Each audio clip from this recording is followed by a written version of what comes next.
What's the reason of this success in stock exchange? Inflation has come down. Imports minus exports minus remittances has stabilized. IMF engagement has brought this stabilization, improved our external buffers.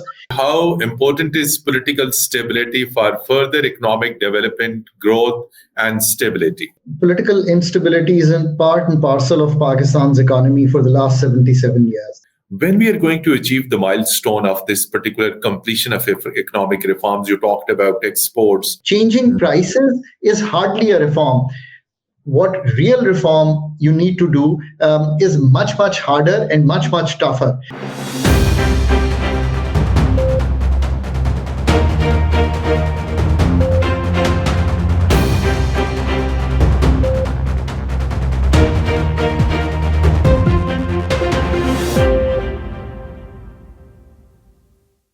Bismillahirrahmanirrahim. Hello and welcome to program Inside in V News English. Dear viewers, Pakistani economy is showing improvement. And as we talk today, Pakistan's stock exchange, which is in Karachi, made a history today, and it crossed the business 900 points. And that is over 100,000 milestone that Pakistan Stock Exchange made today. It is an extraordinary achievement in Pakistan's economic and business history. And that also shows investors' strong confidence on Pakistan's business climate. Because stock exchange is all about investors' confidence. Despite numerous challenges Pakistan is facing, stock exchange is showing improvement, and the confidence by the investor is very much there as the business is quite vibrant. So what is the reason for this extraordinary business and extraordinary success in Pakistan Stock Exchange? What are other economic issues and challenges? To discuss this all, today we are joined by renowned economist, senior economist, Mr. Khaqan Najeeb. Thank you so much, Mr. Khaqan Najeeb, for joining us. So you must be aware about this particular development, about the remarkable achievement made by Pakistan Stock Exchange. What's the reason of this success in stock exchange?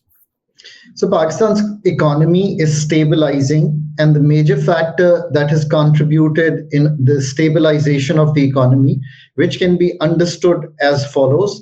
Inflation has come down. Current account, which is the external account, imports minus exports minus remittances has stabilized. Pakistan's foreign exchange reserves are at $11.5 billion.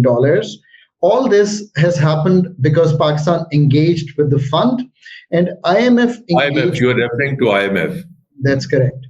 So IMF engagement has brought this stabilization, improved our external buffers, and has also led to some fiscal consolidation, which means that our fiscal account, which is the difference between what the country is spending and what the country is earning domestically, has also improved. All in all, the inflation coming down has helped the policy rate to be reduced by 700 basis points. So from 22%, you're down to 15%. If you look at the stabilization process, the beneficiary of all this have been the people of Pakistan, who are now seeing a lower inflation rate, which doesn't mean that prices have come down, but the way prices were increasing has certainly come down. In 2023 fiscal year, prices were increasing nearly 29%. Next year, around 23%. And this year, we imagine that they will fall into low single digits or high single digits, somewhere between 7 to 10%. So overall, this is the stabilization process. This has created an interest in investment in the stock market, primarily because the fixed interest, if you go to a bank today, you'll hardly get 8, 9, 10% in terms of the markup that you earn. So people are now shifting away from the risk-free assets or the government guaranteed bonds into what you call riskier assets or dividend-paying assets or growth assets, the stock market.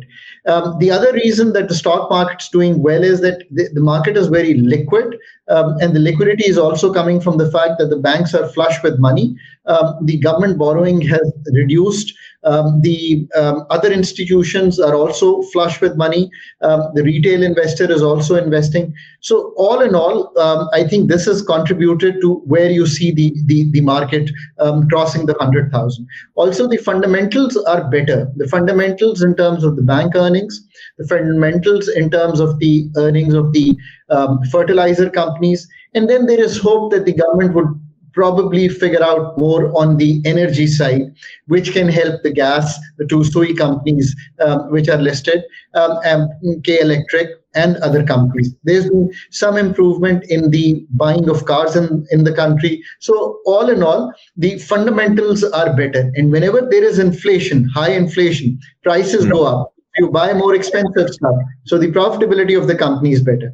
And lastly, you have to remember that when the program IMF got derailed, the last program, the long-term program, the 22nd program, Pakistan, there was talk of default, there was discomfort, and the prices Exactly. of shares had really gone down. The price to earnings of Pakistan economy was somewhere near 3. It has re-rated to above 5 today. It has traded on the average around 7. So the momentum trade has also carried the market to this extent. In the end, I always say that this stabilization with the IMF has happened a number of times.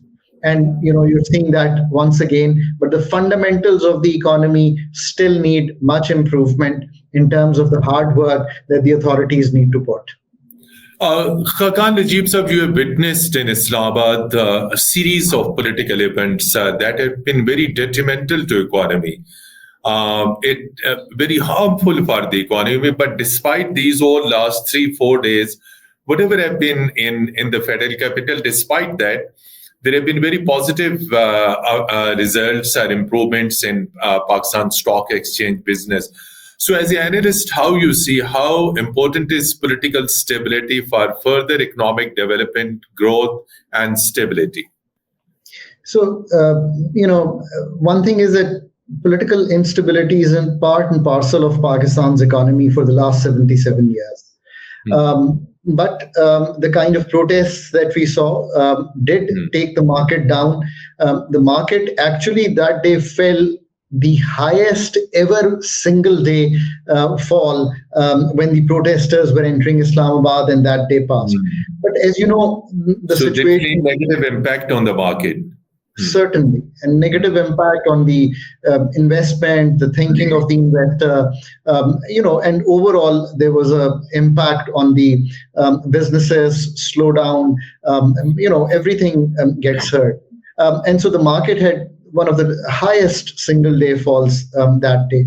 But the situation dissipated quite quickly at night and dissipated in a manner where it seems that there was, the minimum damage to property and life, though some soldiers did lose their life, and which even one life is too many to have been lost. But what seemed like a confrontation did end up in dissipation quite quickly. So the next day, what you saw yesterday, the market came back 4.5-5% quite quickly. These gyrations are not actually good for the market. The market has to, find its own course, find its own momentum, and these, high cyclicity events are harmful. But then the authorities are quite, on the economy in a sense that they are serious in getting the economy, from stabilization to some other phase of job creation, investment, reprofiling of debt. So, the hope is that now these events must take place. I always say that IMF engagement buys authorities time and space. It doesn't buy fundamental work that the Pakistan economy is very important. On the rationalization of tariffs, rationalization of trade, rationalization of laws and regulations, rationalization of expenditures. It doesn't get you this stuff. This is the actually growth area that has lagged, the kind of hard work that is needed to move forward on poverty, on job creation, growing the economy above 5 to 7%. Pakistan, whenever we've tried to do something fundamental, has unfortunately not been successful. And that's the reason you keep going back to the IMF again and again. And, you're probably their the fifth largest customer, in IMF. Of IMF. So now you have some stability. You must use it to do all these things. And what you saw, for example, that you didn't sell PIA, you had good interest. So what does that show to you? That the fundamental work, the growth sustainability work, the divestment work, the country consistently finds it hard to do all this work. If you don't figure out all this, then the time and space that you have will pass rather quickly. And Pakistan would again be in a low growth trap. And if you stay in a low growth trap, you can't meet your obligations of external debt, or you can't raise your domestic debt to FPR to tax to GDP ratio as well, because the economy has to grow for that. Exports at 9% to GDP, again, the economy has to grow for that. All these things need that Pakistan must change its fundamentals. If we are unable to fundamentals, basics and fundamentals, this is what you made a very, very strategically important point. That of course, as far as IMF is concerned, Pakistan is one of the biggest recipients. I would just like to draw your attention and seek your comment. Prime Minister of Pakistan and the government time and again said this is last IMF program.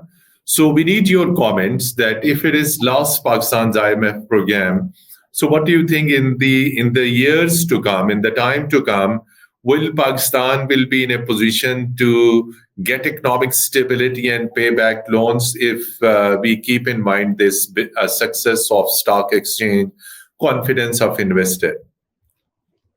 So you must also remember that Pakistan is in its 24th engagement with the IMF. But 24. Pakistan has never completed a long-term program besides the 13-16 program. So even the fund engagement has been such that we go into a fund program and we don't finish the reviews, we don't finish the 3-year cycle. We are unable to do the long-term programs. And the reason I know that is that I anchored in the small group that completed the 13-16 program at the finance ministry. So when we went into the program, I remember the authorities mentioning to me that Pakistan was called a one tranche country. Even the 22nd program, the long-term program, we didn't finish. So you have to keep this in mind, that Pakistan's first track record is to finish the IMF program. I think that's the first hurdle that you have to, complete. You just saw a mission in the country to stock take when the time of the mission was actually sometime in February, March, but they arrived sometime in November. The reason they arrived was to do a stock take, and there were many benchmarks that Pakistan had not probably completely completed, or were needing a push. So the first task here is to make a professional side to complete this program. It's not going to be easy. Already when I stock take myself, there are areas that really need professional input to move. So that's your first thing. But then is the IMF plus. IMF is an ICU doctor. That's the easy way to understand. Very important. So, ICU doctor. So it treats you in the ICU. It gets you onto the surgical table. But that doesn't at all mean that the surgery on the surgical table still has to be done. So who is going to do that surgery? Not the IMF, not the external players. You've done this for eon years, relied on one program or the other to improve FPR. Now you are again running to the World Bank to improve budgeting. Countries that have come out of this mess are countries which have built their own economic team. By that I mean a set of economic reforms. and to including economic reforms. Yes, True. and done the economic reforms.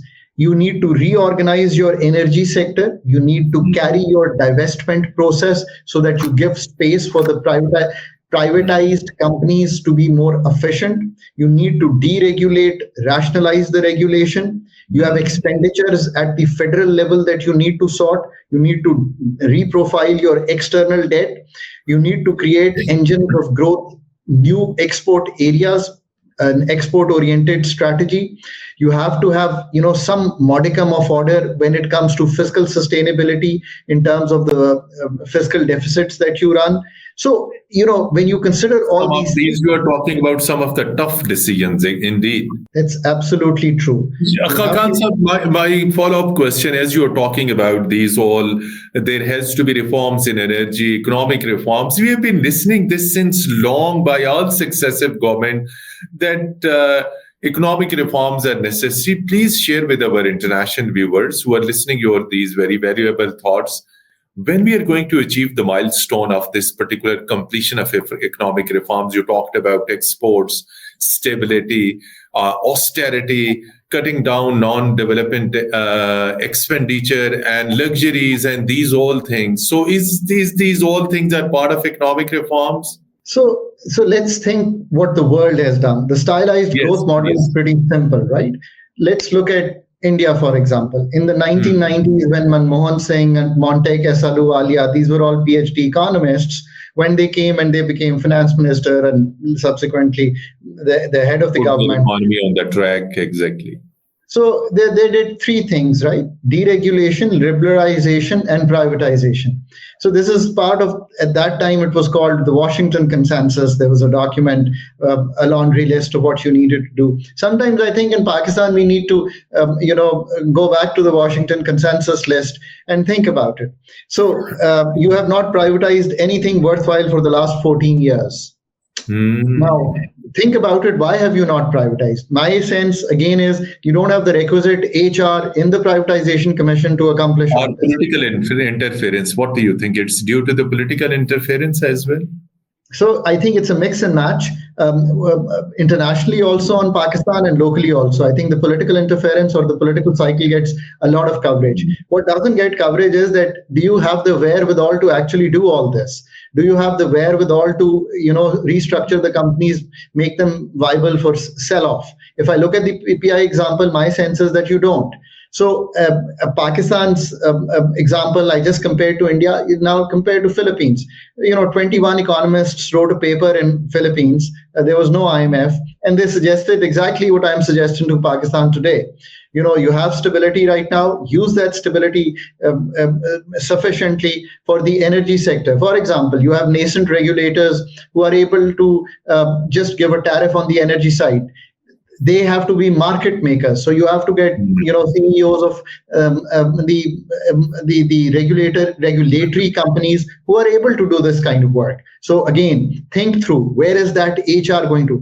Pakistan's main challenge is HR. HR is policy. We are not being able to professionalize these kind of you call them ministries, you call them commissions, which need the hard surgery that needs to be done. Changing prices is hardly a reform. What real reform you need to do is much, much harder and much, much tougher.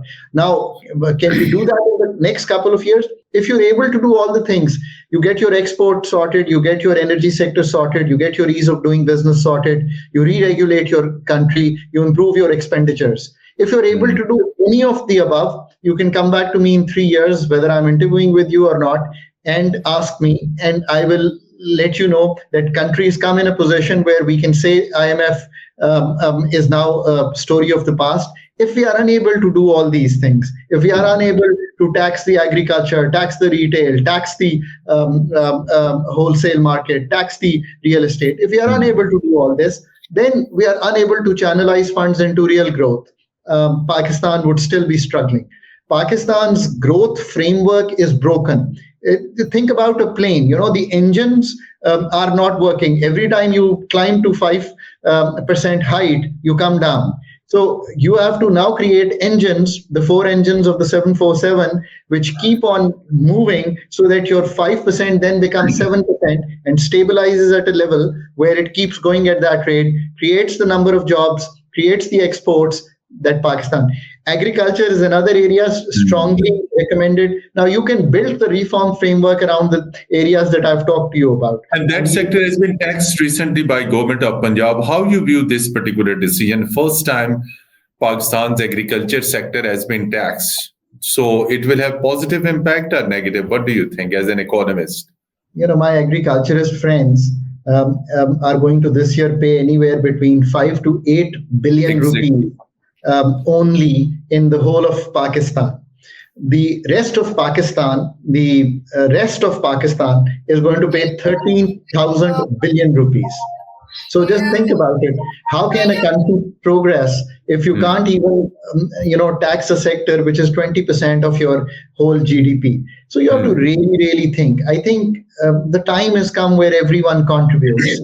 Contributes equally. You need horizontal equity in the tax arena. You need vertical equity. So all these things have to be there. But most of all, what you need is that you need to be, trading with the world. You need to be using the world.